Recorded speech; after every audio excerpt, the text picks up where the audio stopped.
Kabanata 471.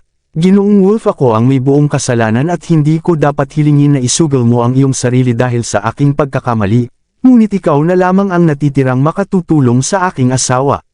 Nakikiusap ako sa iyo, maawa ka at subukan mo pa rin. Dahil sa pagmamahal sa kanyang may bahay ay lumuhad na ang makapangyarihang hari ng Timog. Ginoong Paul, tumayo po kayo. Sinabi ko na sa inyo na napakababa ng tsansang magtagumpay. Kahit anong pakiusap ninyo ay nananatiling mahirap para sa akin na gawin ito, wika ni Leon habang bumabuntong hininga. Hindi namin papansinin kung gaano kababa ang pag-asa. Ang tanging hinihiling lamang ay subukan mo. Huwag kang mag-alala. Kung masira man ang iyong pundasyon ng lakas ay gagawin namin ang lahat upang hanapin ang mga sangkap na makagagawa ng lunas upang maayos ito, tapat na wika ni Vincent. Naiintindihan niya ang pag-aalinlangan ni Leon at umaasang sa ganitong paraan ay mawawala ang pangamba ng binata. Natigilan at nag-isip si Leon. Tama ang sinabi ni Vincent, at mayroon ng mga tableta na makapagpapanumbalik ng nasirang pundasyon ng lakas, ngunit napakahaba ng panahong kakailanganin at nangangailangan ito ng mga halamang tumutubo sa loob ng mahigit 500 taon. Kahit ang pamilyang Shear ay hindi makahanap ng ganitong pambihirang sangkap, kaya mas lalo lamang itong magiging mahirap para kay Vincent. Nang maramdaman ni Fane ang pag-aalinlangan ni Leon, siya rin ay lumuhad sa tabi ng kanyang ama. Ginoong Wolf, alam kong mahirap ito para sa inyo, ngunit pakiusap iligtas ninyo ang aking ina. Kahit hindi man magtagumpay ay hinding-hindi namin makakalimutan ang kabutihang gagawin ninyo sa amin. Sige, tumayo na kayo. Susubukan ko, mapait na ngiti ang iginuhit ni Leon. Hindi siya taong walang puso at naantig siya sa pakiusap ng mag-ama. Pagkatapos ay naisip din niyang ang pinsala sa kanyang lakas ay maaari pa namang maayos, ngunit kung hindi siya kikilos ay tiyak na mawawala na ang buhay ni Gloria. Maraming salamat. Lubos kaming nagpapasalamat, sabay na wika ni na Vincent at Fane na labis na natuwa at agad na tumayo. Huwag na nating sayangin pa ang oras. Kailangan nating suriin agad ang kalagayan ni Ginang Paul. Utos ni Leon at agad na tumakbo ang tatlo pabalik sa silid. Sa loob ng silid ay halos hindi na maramdaman ang paghinga ni Gloria habang nakahiga sa kanyang higaan. Agad na lumapit si Leon upang damhin ang pulso ng pasyente ngunit hinarangan siya ni Dr. Chase. Ginoong Paul, ang batang ito ay manloloko lamang. Bakit ninyo siya pinayagang makapasok muli? Nasa matinding panganib na ang buhay ni Ginang Paul at nararapat siyang dalhin sa ospital. Kahit mahirap ang biyahe ay mas malaki pa ang pag-asa niyang mabuhay doon kaysa manatili rito. Paano mo nagawang magsalita ng ganyan? Mariing wika ni Vincent at biglang inilabas ang kanyang matinding lakas. Sa lakas ng puwersa ay tumama si Dr. Chase sa pader sa kanyang likuran at bumagsak sa sahig na walang lakas. Naramdaman ni Dr. Chase ang matinding kirot sa kanyang katawan at napasuka siya ng dugo. Ikaw naman, loloko. Nakausap ko na ang banal na doktor at sinabi niyang ang ganitong uri ng gamot ay may masasamang epekto at dapat lamang itong gamitin ng may matinding pag-iingat. Dahil sa iyong maling pasya ay itinurok mo ito sa aking asawa na naging dahilan upang lalong lumala ang kanyang kalagayan. Kung may mangyaring masama sa kanya ay sisiguraduhin kong mararanasan mo ang matinding parusa, mariing pananalita ni Vincent habang nakatingin ng masama sa doktor. Kung hindi lamang pinagdudahan ni Dr. Chase ang kakayahan ni Leon, ay hindi sana niya ito pinalayas at hindi hahantong sa ganitong panganib si Gloria. Kahit alam ni Vincent na may bahagi rin siyang pananagutan, ay ang doktor pa rin ang pangunahing sanhi ng lahat. Kung hindi pa niya ito pinatawad ay tiyak na wala na itong buhay sa oras ding iyon. Dahil sa matinding takot ay lumuhad si Dr. Chase at nakiusap. Ginoong Paul, pakiusap, patawarin ninyo ako. Nais ko lamang sanang maibalik ang malay ni Ginang Paul, at hindi ko alam na may ganitong masamang epekto ang gamot. Hindi ko sinasadya. Alam kong hindi mo sinasadya, kung hindi ay wala ka na sa mundong ito sa kasalukuyan, malakas na sigaw ni Vincent. Maraming salamat, Ginoong Paul. Basang-basa sa pawis at nanginginig na tumayo si Dr. Chase. Alam niyang nakatali ang kanyang kapalaran sa kalagayan ni Gloria. Kung mabubuhay ang may bahay ay maaari pa siyang patawarin, ngunit kung may mangyaring masama ay tiyak na parurusahan siya ng walang awang itinakda. Sinuri ni Leon ang kalagayan ni Gloria, At tulad ng kanyang inaasahan ay naabot na ng malamig na enerhiya ang kanyang puso matapos maibigay ang gamot, at halos wala na itong pag-asa na mabuhay. Hindi na nag-aksaya ng panahon si Leon at agad na ipinatong ang kanyang mga daliri sa mga tiyak na bahagi ng dibdib ng pasyente. Ang 6 na punto ng buhay ay maaaring magligtas sa kanya habang may hininga pa, ngunit dahil wala pang sapat na kasanayan si Leon upang magamit ang buong kapangyarihan nito at nakapasok na ang malamig na enerhiya sa puso ng may bahay, ay kinakailangan niyang gamitin ang kanyang espiritual na lakas upang dahan-daw ang alisin ang masamang enerhiya na magiging dahilan ng matinding pagkaubos ng kanyang lakas. Batay sa kasalukuyang antas ng kakayahan ni Leon ay kulang pa siya ng sapat na lakas, kaya ito ang dahilan kung bakit sinabi niyang mahirap ang gawain. Ngunit wala na siyang ibang pagpipilian, kaya uminom muna siya ng tableta na magpapatibay ng kanyang lakas bilang paghahanda sa mahirap na gawain. Makalipas ang ilang sandali ay inilabas na niya ang kanyang kapangyarihan at ipinasok ang kanyang espiritual na lakas sa loob ng katawan ni Gloria. Sa paningin ng mga kasama ay tila nanlamig ang buong katawan ng may bahay at bumaba rin ang temperatura sa paligid. Ang ilang bahagi ng malamig na enerhiya ay pumasok din sa katawan ni Leon, ngunit agad niya itong pinigilan at tinanggal gamit ang kanyang sariling lakas. Matapos ang mahabang sandali ay naalis na ang lahat ng malamig na enerhiya sa daluyan ng dugo ni Gloria, at ang natitira na lamang ay ang nasa loob ng kanyang puso. Hindi pinayagan ni Leon ang kanyang sarili na huminto o magpahinga. Ang malamig na enerhiyang tumimos sa puso ang pinakamahirap alisin, at 10 beses na mas mahirap itong tanggalin kaysa sa ibang bahagi ng katawan. Alam ni Leon na ito pa lamang ang simula ng pinakamahirap na bahagi ng gamutan. Lumipas ang oras at lalong namutla si Leon habang ang kanyang espiritual na lakas ay halos maubos na. Ngunit sa kabila nito ay 1/4 pa lamang ng malamig na enerhiya ang kanyang naitaboy mula kay Gloria.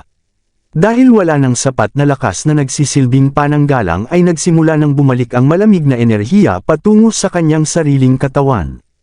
Napahinto si Leon at napasuka ng dugo dahil sa tindi ng bigat na kanyang naramdaman.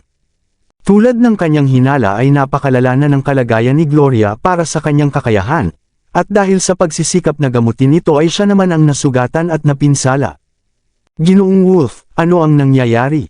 Nagulat at nabahala ang mag-anak na Paul nang makitang napasuka ng dugo si Leon. Dahil patuloy pa rin ang kanyang ginagawa at hindi nila lubos na nauunawaan ang proseso ay wala sa kanila ang nang-ahas na hawakan o guluhin ang binata sa takot na maputol ang kanyang atensyon. Ginoong Paul, patawad, ngunit sa palagay ko ay hindi ko na ito magagawang tapusin, mahinang bulong ni Leon habang nananatiling nakapatong ang kanyang mga kamay sa katawan ni Gloria. Alam niyang anumang oras ay maaaring mawala ng buhay ang may bahay sa sandaling alisin niya ang kanyang mga kamay. Nauubusan ka na ba ng lakas? Huwag kang mag-alala, tutulungan kita. Walang inaksayang panahon si Vincent at agad na ipinatong ang kanyang palad sa likuran ni Leon upang ipadaloy ang kanyang sariling lakas papunta sa binata. Hindi espiritual na lakas ang aking ginagamit, labis na pag-aalala ni Leon. Kung ipapasok ni Vincent ang kanyang karaniwang lakas ay maaari itong magdulot ng kabaligtaran na epekto at lalong makasakit sa kanilang dalawa ni Gloria. Ngunit labis ang gulat ni Leon nang maramdaman niyang ang lakas na galing kay Vincent ay tumulong din sa pagtataboy ng malamig na enerhiya. Bukod dito ay pinasigla pa nito ang sentro ng kanyang lakas. Ang kanyang sariling lakas ay humalo sa ibinigay ni Vincent at naging pamalit sa kanyang espiritual na lakas na halos maubos na, bago muling damaloy papunta sa katawan ni Gloria sa pamamagitan ng kanyang mga daliri. Maaari ring gamitin ang ganitong uri ng lakas. Napakagandang balita, labis ang tuwa ni Leon. Gumamit lamang siya ng espiritual na lakas sa pamamagitan ng 6 na punto ng buhay at hindi niya inakalang maaari ring gamitin ang karaniwang lakas hanggang sa sandaling ito. Naintindihan niya na pareho lamang ang pinagmulan ng dalawang uri ng lakas, kaya hindi ito naging mahirap pagsamahin. Dahil sa dalawang uri ng lakas na dumadaloy sa kanyang katawan ay hindi lamang natanggap ng kanyang katawan ang ibinigay ni Vincent, kundi lalo pa nitong pinalakas ang kanyang kakayahan. Kung hindi siya sanay at sinanay sa sining ng pakikipaglaban ay hindi ito kailanman magiging posible. Ginoong Wolf, lalo ko bang pinalala ang kalagayan? May pag-aalinlangang tanong ni Vincent. Akala niya ay ibang pamamaraan ang sinusunod ni Leon. Hindi dumating ka sa tamang panahon upang tumulong. Ipagpatuloy mo lamang ang pagpapadala ng iyong lakas at 70% na ang aking katiyakan na magigising si Ginang Paul, wika ni Leon habang gamagaan ang kanyang pakiramdam at gumuhit ang ngiti sa kanyang mga labi. Mas makapangyarihan si Vincent kaysa sa kanya, at sa tulong ng lakas nito ay magiging madali na niyang maitaboy ang malamig na enerhiyang tumimo sa puso ni Gloria nang hindi na kinakailangang mag-alala sa pagbabalik nito sa kanyang sariling katawan. Totoo ba iyan? Napakagandang balita. Labis na natuwa ang mag-anak na Paul lalo na si Vincent dahil kanina pa inuulit ni Leon na halos wala ng pag-asa ang asawa. Ngunit biglang nagbago ang takbo ng pangyayari at sinabi ng binata na mayroon ng 70% tsansa na mailigtas si Gloria, kaya punong-puno ng tuwa ang kanyang puso. Lumipas pa ang ilang sandali at sa tulong ng lakas ni Vincent ay matagumpay na naitaboy ni Leon ang lahat ng malamig na enerhiya sa loob ng puso ni Gloria. Maaari ka nang huminto Ginoong Paul, wika ni Leon at itinigil na ang kanyang paghawak sa katawan ng pasyente. Ginoong Wolf, ano na ang kalagayan ng aking asawa? Mabilis na tanong ni Vincent. Maayos na siya at inaasahang magigising din sa lalong madaling panahon. Kailangan ko lamang maghanda ng mga gamot at sa loob ng maikling panahon ay ganap na siyang gagaling. May ilang bahagi ng malamig na enerhiya ang pumasok din sa aking katawan habang ginagamot ko siya, kaya kailangan ko munang alisin ito bago ko maibigay ang tamang reseta. Sagot ni Leon at lumipat sa gilid upang umupo at ituon ang kanyang atensyon sa pagpapagaan ng kanyang sariling katawan. Ngunit nais pa sanang magtanong si Vincent upang malaman ang iba pang detalye habang wala pa ring malay ang kanyang asawa, ngunit napagpasyahan na lamang niyang manahimik sa takot na makagambala sa ginagawa ni Leon. Ama, maayos na ba ang kalagayan ni ina? Lumapit sina Snow at Fane. Hindi ko patiyak, umiling si Vincent. Nagpalitan ng nag-aalalang tingin ang tatlo nang biglang gumalaw si Gloria. Ubo ang kanilang narinig at dahan daw ang iminulat ng may bahay ang kanyang mga mata. Inagising ka na. Sabay na lumapit sina Snow at Fane sa tabi ng higaan at hawak ang bawat kamay ng kanilang ina sa labis na tuwa. Naluha sa ginhawa si Vincent nang makitang bumalik ang malay ng kanyang asawa nang hindi na ito sumusuka pa ng dugo. Si Dr. Chase na nanatili sa isang sulok ay nanatiling nakatulala sa kanyang nakita. Bilang isang profesional na manggagamot ay tila isang himala ang naganap sa kanyang paningin. Snow, Fane, ano ang nangyari sa akin? Hinaplos ni Gloria ang kanyang noo at mahinang nagtanong habang unti-unting bumabalik ang kanyang lakas. Ina, nawalan kayo ng malay at si Ginoong Wolf ang tumulong upang maibalik ang inyong diwa. Maraming salamat sa lahat ng sumusubaybay. Please subscribe and follow my YouTube and Facebook channel, Filipino Novel. Maraming salamat po. Kabanata 495. Masayang paliwanag ni Fane. Sino si Ginoong Wolf? May pagkalito pang tanong ni Gloria.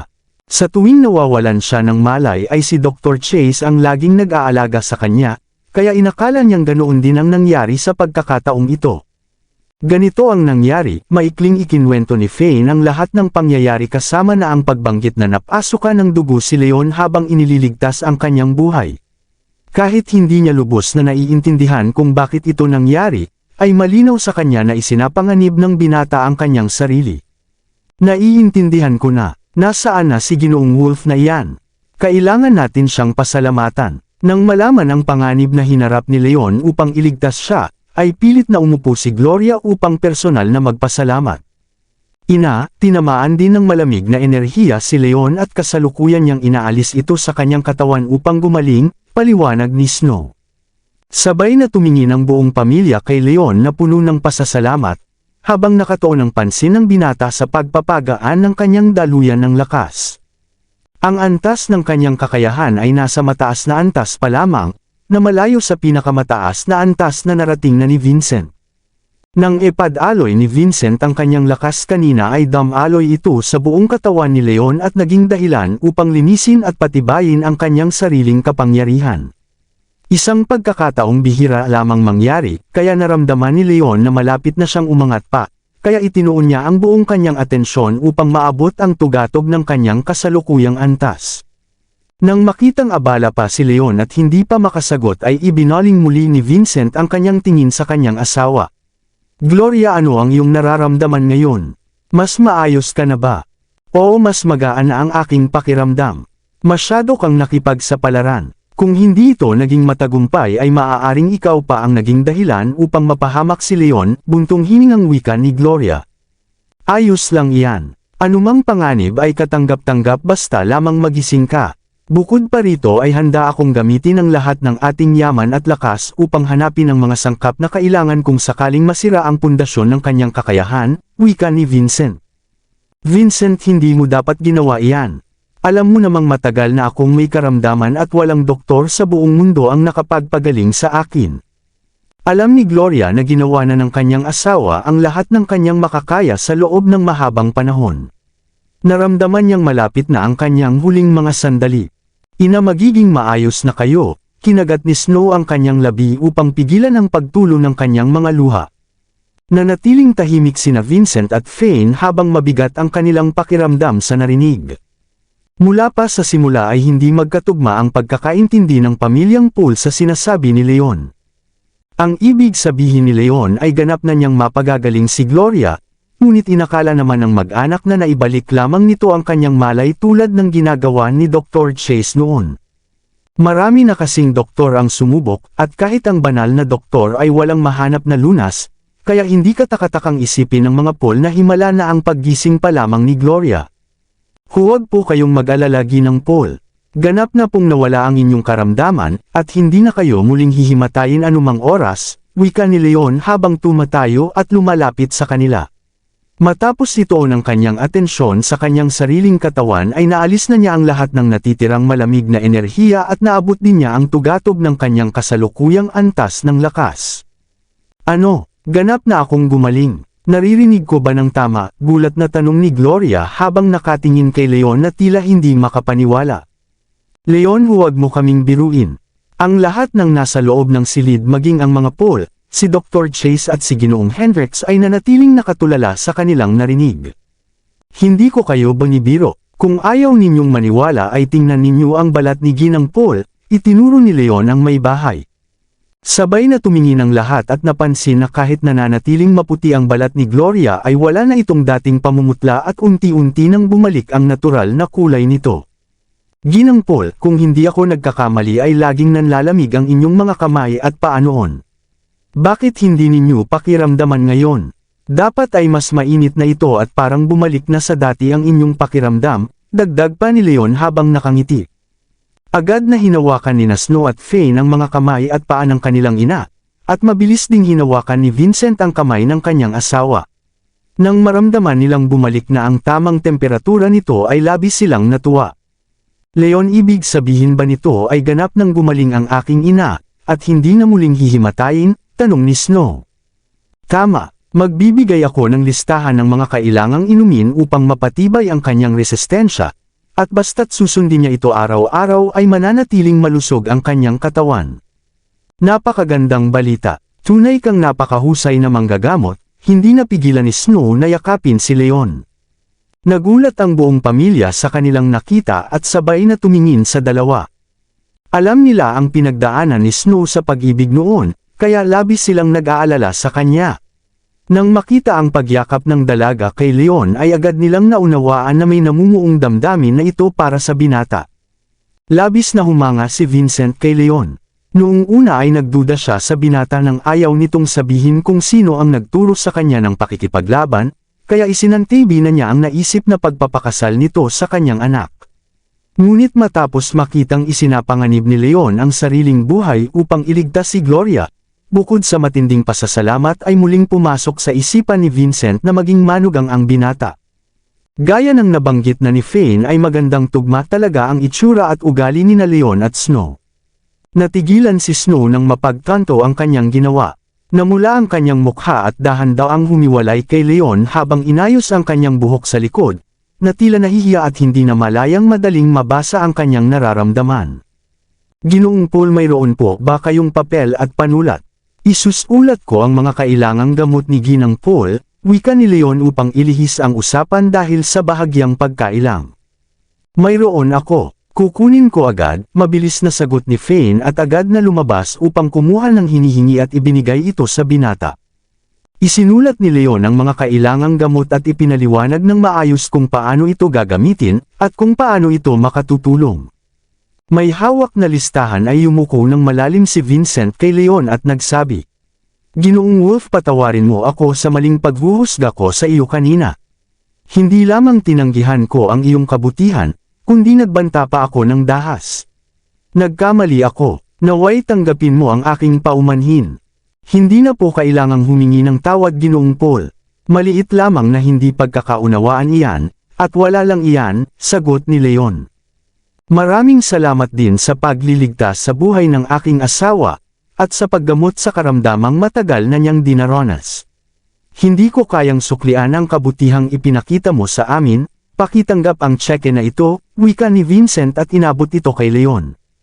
"Ayos lang po, hindi ako lisensyadong manggagamot, kaya nangangako akong hinding-hindi ako tatanggap ng anumang bayad sa pagtulong ko sa kapwa.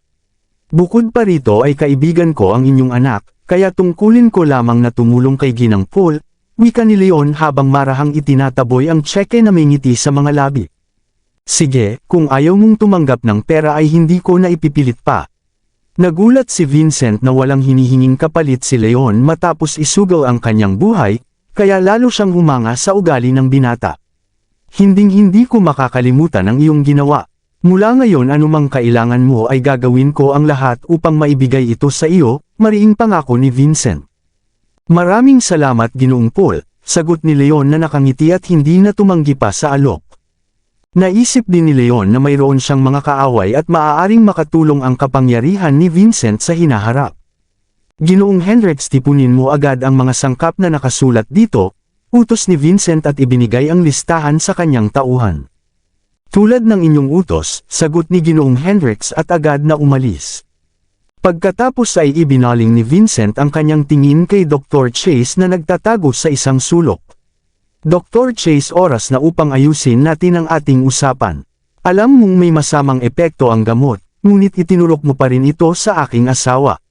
May balak ka bang patayin siya?" sigaw ni Vincent na puno ng matinding galit. "Ginoong Paul, pakiusap, patawarin ninyo ako. Nais ko lamang sanang maibalik ang diwa ni Ginang Paul, at hindi ko sinasadya ang nangyari," nanginginig sa takot na lumuhod si Dr. Chase. Hindi niya lubos na inisip ang maaaring masamang epekto ng gamot, at ang tanging hangad lamang ay magising agad si Gloria upang makatanggap siya ng malaking gantimpala mula kay Vincent. Ngunit hindi niya ito maaaring aminin sa kasalukuyan dahil tiyak na papatayin siya nito sa oras ding iyon. Bilang hari ng Timog ay walang magiging hadlang kay Vincent kung nais niyang wakasan ang buhay ng isang simpleng manggagamot. "Vincent, sapat na iyan. Sa loob ng 2 taon ay tumulong din naman si Dr. Chase sa pag-aalaga sa akin. Dahil hindi naman niya sinasadya ang pagkakamali ay patawarin mo na siya," pakiusap ni Gloria. "Hindi maaari. Ang taong ito ay walang tamang pag-iisip at halos ikamatay mo pa." "Hindi ko siya mapapatawad," mariing sagot ni Vincent habang naniningkit ang mga mata.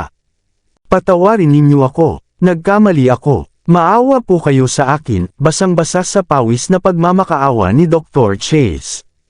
"Vincent, hayaan mo na siya. Maayos na naman ang aking kalagayan. Bakit mo pa siya pipigilan?" patuloy na pakiusap ni Gloria na likas na may mabait at malambot na puso. Nag-alinlangan si Vincent. Kakagising lamang ng kanyang asawa at ayaw niyang magdulot ng gulo o pangamba dito dahil lamang sa isang taong walang gaanong halaga sa kanya. Sa huli ay pumayag na rin siya at tumango. "Dr. Chase, dahil sa iyong paglilingkod sa loob ng 2 taon ay palalayain kita. Ngunit mula ngayon ay wala ka ng trabaho sa aming tahanan at huwag ka na muling magpapakita sa aking paningin," malamig na utos ni Vincent. Si Dr. Chase ay kinuha niya at binayaran ng malaki, kaya ang pagpapaalis lamang dito ay maituturing ng malaking awa. "Maraming salamat. Salamat po sa inyong kabutihang loob," gumaan ang pakiramdam ng doktor at yumuko bilang pasasalamat. "Huwag mo akong pasalamatan. Ang dapat mong pasalamatan ay si Ginoong Wolf. Kung hindi niya nailigtas ang aking asawa ay wala ka ng buhay sa kasalukuyan," masungit na wika ni Vincent. "Tama po. Maraming salamat, Ginoong Wolf," humarap si Dr. Chase at yumuko kay Leon. Akala niya ay manloloko lamang ang binata, ngunit labis siyang humanga sa kakayahang magligtas ng buhay na halos wala ng pag-asa. Sige, maaari ka nang umalis, mariing utos ni Vincent. Agad na lumabas ng bahay si Dr. Chase at pagkaalis nito ay pumasok ang isang tagapaglingkod. Ginoong Paul, handa na po ang tanghalian. Ginoong Wolf, samahan mo kami sa pagkain. Kailangan kong magtaas ng baso bilang tanda ng aking pasasalamat at paghingi ng paumanhin sa naging masamang pakikitungo ko sa iyo kanina, paanyaya ni Vincent. Tinatanggap ko ang iyong paanyaya, sagot ni Leon habang nakangiti. Dahil mahina pa ang katawan ni Gloria at kailangan pa ng mahabang pahinga, ay hindi ito makakasama sa kanila, kaya inayos ni Vincent ang lahat upang maibigay ang kanyang pangangailangan sa kanyang silid.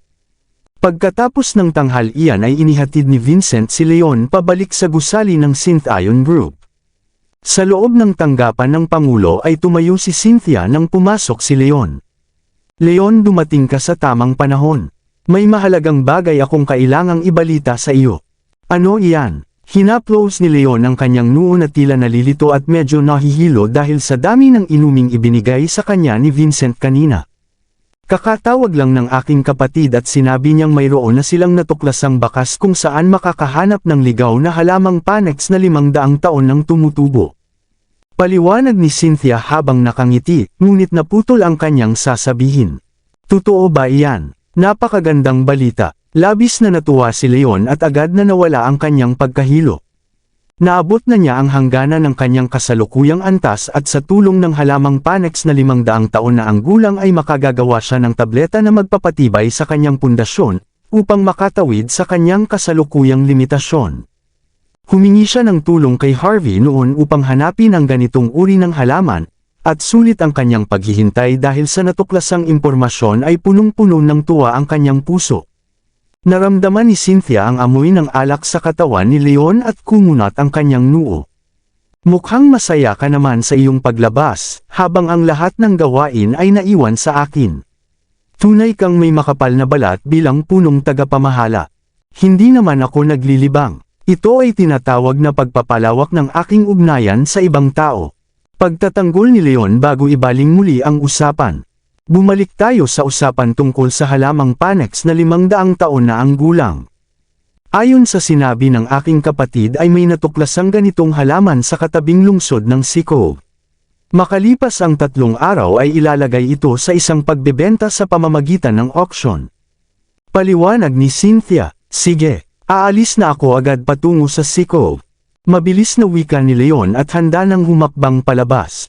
Bakit ka nagmamadali? Hindi pa magsisimula ang auction hanggang makalipas ang 3 araw. Maaari tayong umalis makalipas ang 2 araw.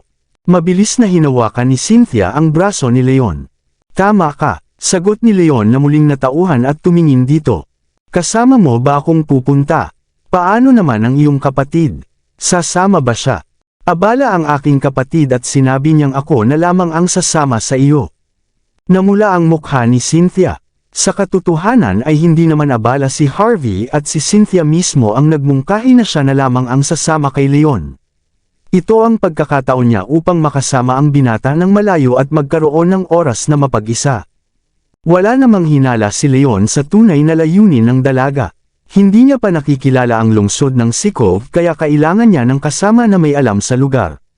Sa mga sumunod na araw ay nanatili si Leon sa loob ng tanggapan upang matutunan ang pamamalakad ng kumpanya kasama si Cynthia. Mayroon ng matagal na pagtingin si Cynthia kay Leon at inamin na niya ito noon pa. Mananatili siya sa pagkakataong ito upang mas makilala pa ang binata. Hindi bulag si Leon sa nararamdaman ng dalaga. Bagamat nag-alinlangan siyang tanggapin ito noong una, ay tao lamang din siya at sa haba ng panahong pagsasama sa trabaho ay unti-unti niyang nasanay sa presensya nito. Si Cynthia ang itinuturing na pangalawang pinakamagandang dalaga sa buong lungsod ng Springfield, at ang kanyang ganda ay naiiba sa taglay ni Iris na tiyak na makahuhumaling sa sinumang lalaki. Kabanata 500. Tao lamang si Leon at dahil wala siyang kasintahan ay hindi rin siya nalalayo sa pagkahumaling sa ganda ng kababaihan. Hindi na malaya ni Leon ay unti-unti nang nagkaroon ng puwang si Cynthia sa kanyang puso habang tumitibay ang kanilang samahan ay pareho nilang naramdaman na higit pa sa magkaibigan ang kanilang tinginan sa isa't isa, kahit hindi pa sila opisyal na magkasintahan. Kung sasang-ayon lamang si Leon ay malugod na tatanggapin ni Cynthia ang pagiging kasintahan nito, ngunit alam ng binata na nananatiling si Iris ang tunay na minamahal ng kanyang puso, kaya hindi niya kayang ibigay ang kanyang sagot sa damdamin ni Cynthia.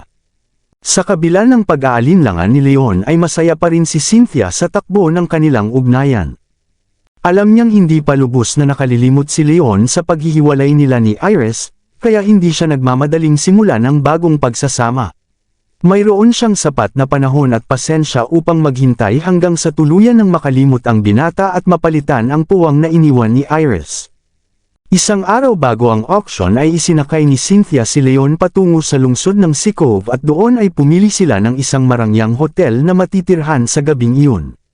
Sa loob ng silid ay katatapos pa lamang nina Cynthia at Leon na ayusin ang kanilang mga gamit nang may kumatok sa kanilang pinto. Ang dumating ay isang magkasintahang nakasuot ng mamahaling kasuotan at madaling mahinuhal na galing sila sa mayayamang pamilya. Ang dalaga ay halos kasing edad lamang ni Cynthia. Maputi ang balat at marangal ang tindig na nakasuot ng palda, at matataas na sapatos na lalong nagbigay diin sa kanyang mahahaba at payat na mga binti. Bagamat maganda rin ang dalaga ay hindi ito maitutumbas sa taglay na ganda ni Cynthia. Cynthia, ang tagal na rin nating hindi nagkita. Mahigpit na niyakap ng dalaga si Cynthia. Oo, mula noong tayo ay nagtapos sa kolehiyo. Ngumiti si Cynthia at masigla ring gumanti ng yakap. Ang dalaga ay si Sandra Doyle, ang matalik na kaibigan ni Cynthia noong nag-aaral pa sila. Malapit ang dalawa sa kabila ng mahabang panahong hindi pagkikita. Pagkatapos ng pagtatapos ay patuloy pa rin silang nag-uusap sa telepono, at sa mga mensahe kaya nanatiling matibay ang kanilang pagkakaibigan. Ipinaalam na ni Cynthia kay Sandra ang kanyang pagpunta sa Sikov. Nais niyang samantalahin ang pagkakataong makita ang kaibigan, at dahil dito naman nakatira si Sandra ay inaasahang may mas marami itong nalalaman tungkol sa darating na auction, at maaaring makapagbigay ng mahahalagang impormasyon. Cynthia, sino ang kasama mo? Kasintahan mo ba siya? Tumingin si Sandra kay Leon. Bagamat gwapo ang binata ay hindi ito nakasuot ng mga mamahaling tatak ng damit, kaya tila hindi ito angkop sa paningin kapag katabi si Cynthia. Siya ay, nag-alinlangan si Cynthia at hindi sinasadyang tumingin kay Leon.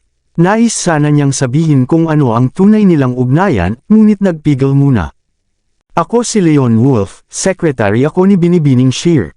Wika ni Leon. Hindi ibinunyag ni Cynthia na si Leon ang punong tagapamahala ng Synth Ion Group, at marami sa mga empleyado ay inakalang secret area lamang ito, kaya pinili ni Leon na sumunod sa pagkakakilanlang iyon.